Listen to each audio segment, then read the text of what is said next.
Sindi lang po tayo. Nandito tayo sa loob ng church namin. Sindi lang ako ng kandila.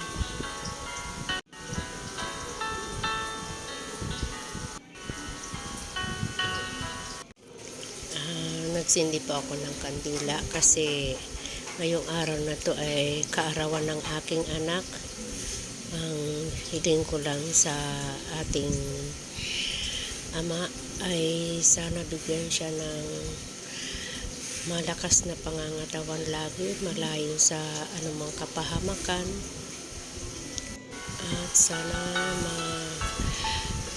makamit niya lahat ng yung pangarap niya sa buhay, marating niya. Ayun lang naman po ang aking hinihiling kay God, yung healthy lagi siya. Yun lang po. Salamat nga po pala God sa isang dagdag na edad na naman para sa kanya.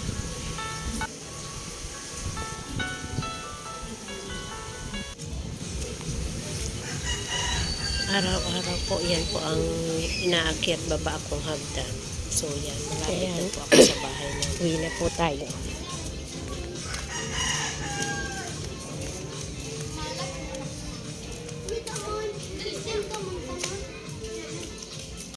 Hanggang pauwi na tayo. Galing tayo ng church. Nagsindi lang po ako ng kandila.